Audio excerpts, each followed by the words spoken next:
Assalamualaikum warahmatullahi wabarakatuh.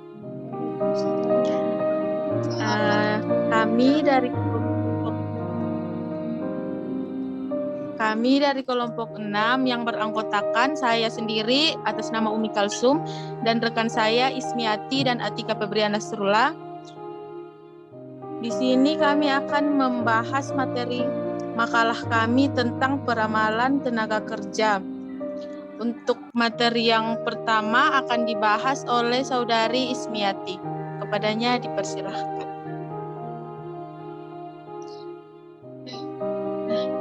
Pembahasan pertama yaitu meramalkan permintaan atau demand dan metode-metode kebutuhan sumber daya manusia atau SDM. Selanjutnya,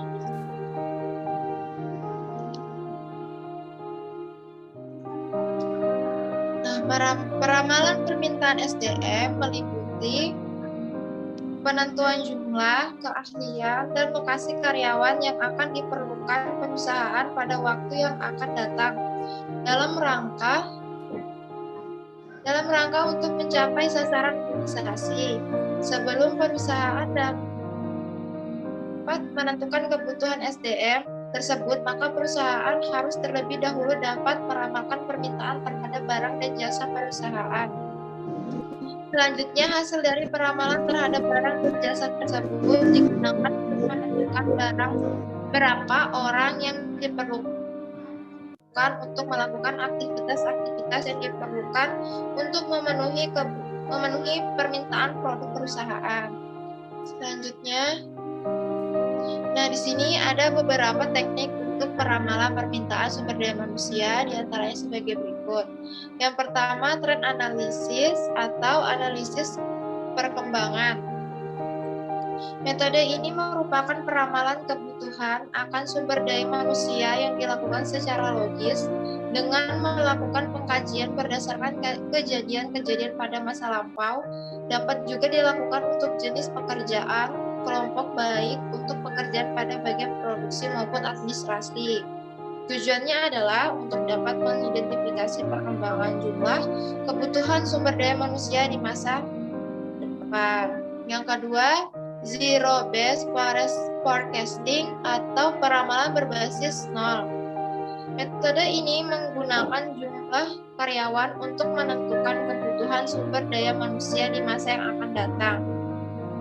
Apabila suatu pekerjaan tertentu mengalami kekosongan akibat ditinggalkan pekerjaannya, tidak mempersoalkan karena pensiun, dipecat atau mengundurkan diri. Kekosongan itu tidak diisi secara langsung, tetapi terlebih dahulu dilakukan analisis yang secara cermat. Apakah perlu dilakukan pengisian karyawan baru sebagai pengganti atau tidak? Suatu kemungkinan dapat dilakukan dengan melatih karyawan yang bertahan untuk mengerjakan pekerjaan yang kosong tersebut. Selanjutnya, yang ketiga, bottom up approach atau pendekatan dari bawah ke atas. Kebutuhan akan sumber daya manusia dapat ditentukan melalui peramalan pada setiap tingkatan, setiap bagian secara berurutan, mulai tingkatan yang terendah sampai tertinggi. Pendekatan ini didasarkan bahwa manajer pada setiap bagian dalam perusahaan dapat meramalkan kebutuhan akan sumber daya manusia. Yang keempat, rasio analisis atau analisis rasio. Pendekatan ini menentukan perbandingan antara jumlah pekerjaan dengan jumlah sumber daya manusia yang dibutuhkan. Sebagai contoh, misalnya 10 orang karyawan dapat menyelesaikan 50 pekerjaan dalam waktu seminggu. Bila perusahaan ada pesanan 500 pekerjaan untuk diselesaikan dalam 1 minggu, maka perusahaan akan membutuhkan 10 tenaga kerja. Seorang penjual dapat menghasilkan 50 juta rupiah sebulan, sehingga dibutuhkan tenaga kerja untuk menghasilkan 500 juta rupiah. Apabila perusahaan merencanakan jumlah penjualan sebesar 700 juta pada bulan berikutnya, maka akan dibutuhkan sebanyak 14 tenaga penjual. Terakhir, correlation analysis atau analisis korelasi. Analisis korelasi merupakan suatu metode analisis statistik yang bertujuan untuk mengetahui hubungan antar dua variabel. Misalnya antara volume penjualan dengan jumlah kebutuhan karyawan. Para manajer dapat meramalkan jumlah kebutuhan sumber daya manusia di masa yang akan datang dengan menggunakan metode analisis korelasi. Analisis korelasi memberikan hasil yang lebih akurat untuk meramalkan jumlah kebutuhan sumber daya manusia dibandingkan dengan analisis perkembangan dan analisis resiko. Selanjutnya, pembahasan kedua, meramalkan ketersediaan tenaga kerja atau suplai sumber daya manusia. Selanjutnya, nah di sini ada dua cara meramalkan ketersediaan tenaga kerja atau suplai. Yang pertama, meramalkan ketersediaan dari luar perusahaan, yaitu meramalkan ketersediaan sumber daya manusia bersumber dari luar perusahaan merupakan pertimbangan penting mengingat terbatasnya jumlah dan kualitas sumber daya manusia yang tersedia di dalam perusahaan. Berbagai faktor penting perlu diperhatikan, perkembangan jumlah penduduk dan perkembangan dalam industri yang merupakan penentu ketersediaan sumber daya manusia. Yang kedua, meramalkan ketersediaan dari dalam perusahaan. Peramalan ketersediaan sumber daya manusia yang bersumber dari dalam perusahaan akan mempertimbangkan karyawan yang pindah pekerjaan ke pekerjaan lain akibat promosi, mutasi, demosi, pensiun, dan keluar dari perusahaan. Melakukan identifikasi sumber daya manusia yang ada sekarang perlu memperhitungkan jumlah yang keluar pada suatu periode tertentu seperti promosi, mutasi, demosi, pensiun. Kemudian dilakukan penambahan sumber daya manusia sesuai kebutuhan pada periode tertentu seperti penarikan dari dalam dan luar perusahaan. Mengidentifikasi sumber daya manusia yang tersedia sekarang dapat dilakukan melalui penelusuran data kepegawaian pada Biro Sumber Daya Manusia. Pada setiap arsip kepegawaian akan diperoleh informasi tentang pendidikan, keterampilan, minat dan karir karyawan yang bersangkutan yang dapat dijadikan sebagai dasar promosi jabatan dan proses pemindahan pekerjaan lainnya.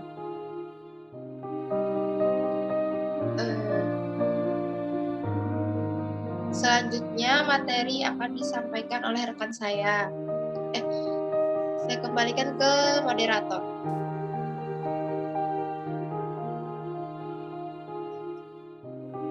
Selanjutnya, materi ketiga akan dibahas oleh Saudari Atika Febriana Nasrullah. Kepadanya dipersilahkan. Baik, selanjutnya materi yang ketiga yaitu permintaan dan penawaran tenaga kerja sumber daya manusia. Yang pertama, permintaan tenaga kerja, di mana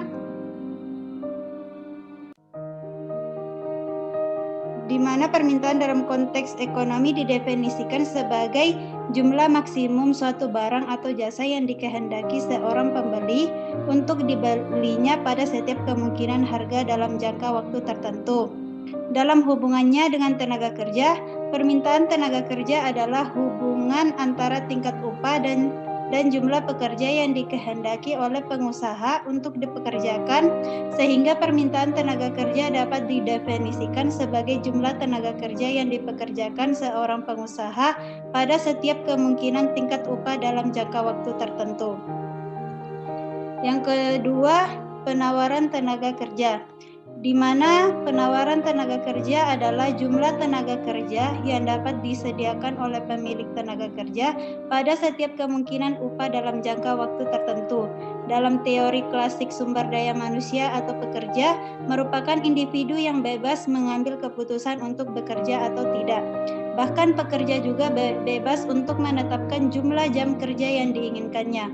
Teori ini didasarkan pada teori tentang konsumen, di mana setiap individu bertujuan untuk memaksimumkan kepuasan dengan kendala yang dihadapinya. Selanjutnya yang keempat, yaitu program rekonsiliasi tenaga kerja pada sumber daya manusia. Yang pertama yaitu pengertian rekonsiliasi, di mana rekonsiliasi adalah perbuatan memulihkan hubungan persahabatan pada keadaan semula atau perbuatan menyelesaikan perbedaan. Oleh karena itu, jika merujuk pada pengertian tersebut, berarti rekonsiliasi BPJS Ketenagakerjaan merupakan kegiatan untuk memulihkan hubungan kedua belah pihak dalam menyelesaikan perbedaan data yang benar atau valid yang disampaikan perusahaan kepada pihak BPJS Ketenagakerjaan.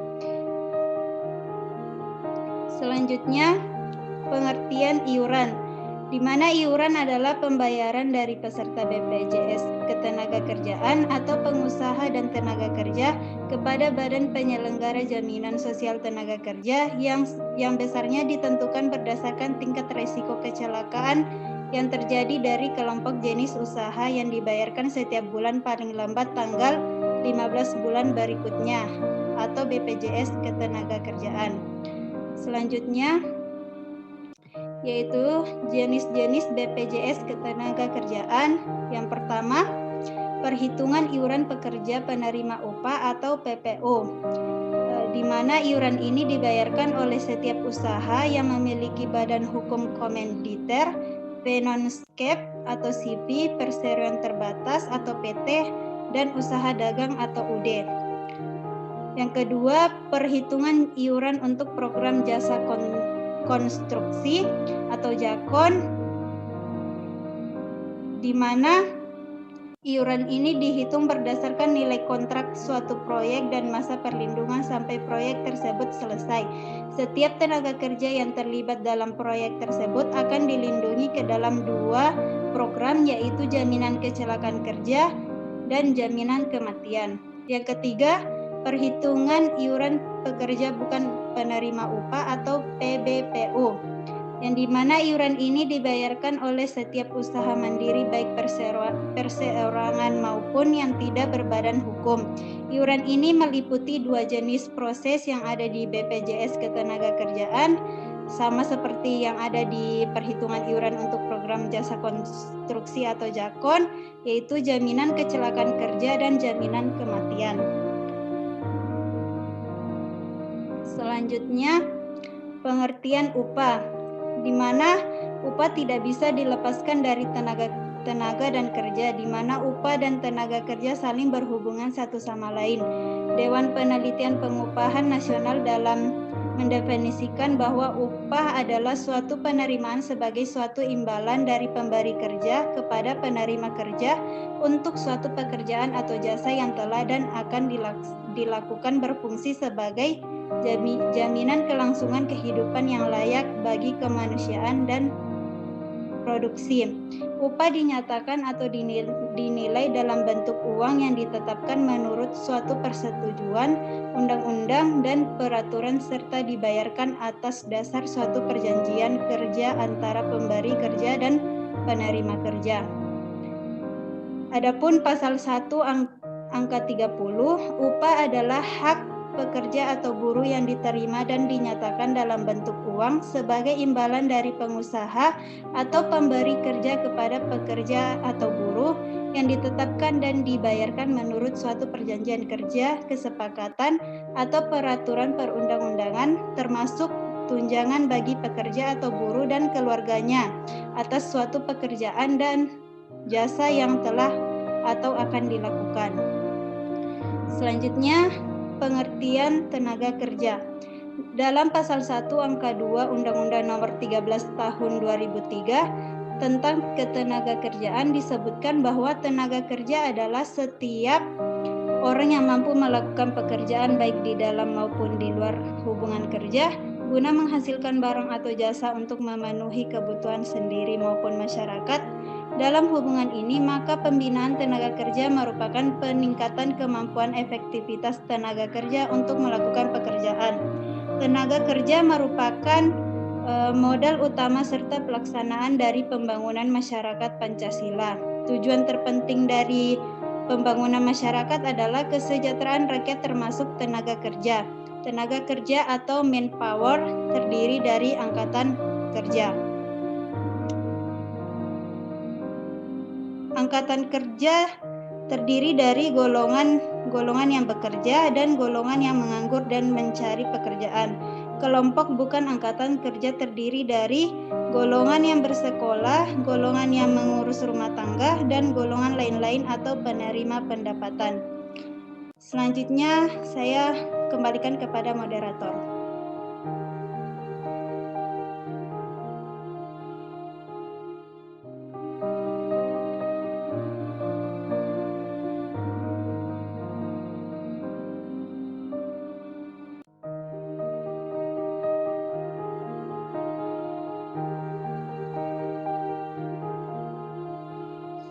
Selanjutnya, perencanaan sumber daya manusia dalam perspektif syariah. Perencanaan sebagai sebuah proses umum yang dilakukan di setiap aktivitas manusia yang bertujuan pada kebaikan, yaitu optimalisasi sumber daya yang dimiliki, sehingga dapat tercapai apa yang menjadi goal dari individu atau organisasi. Sumber daya manusia dalam konsep Islam serta pembangunan manusia seutuhnya atau insan kamil. Sumber daya insani sebagai aset berharga pendukung aktivitas harus direncanakan kuantitas maupun kualitasnya. Jika berlebihan, jumlahnya akan terjadi pemborosan dan menyulitkan pengawasan. Sedangkan ketidaktepatan kualifikasi akan berdampak negatif terhadap organisasi. Sebelum perencanaan sumber daya insani dibuat, dilakukan kegiatan pendahulu atau persiapan yang meliputi analisis arus kerja, analisis jabatan, uraian jabatan dan spesifikasi jabatan, serta standar jabatan.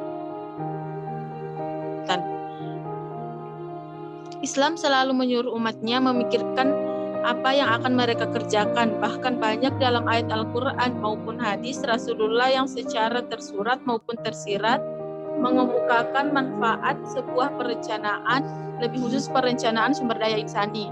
Berikut merupakan uraian konsep perencanaan dalam Islam. Perencanaan sebagai bagian dari sunatullah. Rencana merupakan arah dan tindakan yang sudah ditetapkan sebelumnya. Dari perencanaan ini akan tampak tujuan keorganisasian serta berbagai kegiatan yang diperlakukan untuk mencapai tujuan tersebut. Konsep perencanaan dalam pendidikan Islam dapat mengadopsi dari apa yang dikandung dalam konsep takdir atau qadar atau ketentuan Allah Subhanahu wa taala.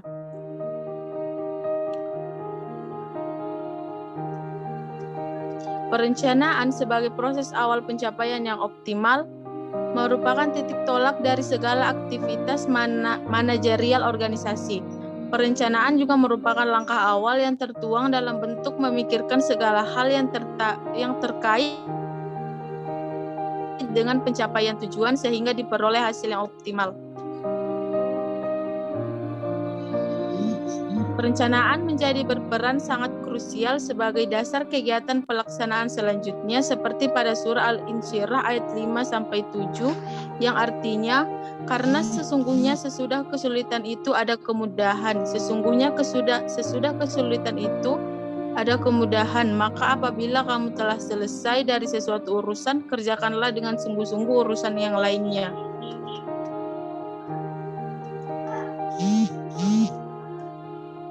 Dalam perencanaan harus terdapat daya untuk dapat menakar kemampuan dan kualitas yang dimiliki serta mengoptimalkannya. Berdasarkan Quran Surah Al-An'am ayat 135, dapat dijelaskan adanya anjuran mengenai bekerja sesuai kemampuan. Dalam menjalankan beban kerja yang diamanahkan, seorang tenaga kerja hendaknya memenuhi dengan tanggung jawab penuh. Pentingnya menempatkan orang yang tepat, yaitu kualifikasi yang dimiliki tenaga kerja sesuai dengan keahlian yang dibutuhkan. Sebuah posisi menyebabkan pemenuhan tugas dapat berjalan efektif, efisien, dan menghasilkan apa yang menjadi tujuan. Sebaliknya akan mendapatkan hasil yang tidak sesuai, bahkan kehancuran. Sekian pembahasan materi kami dari kelompok 6. Kurang dan lebihnya mohon dimaafkan. Wassalamualaikum warahmatullahi wabarakatuh.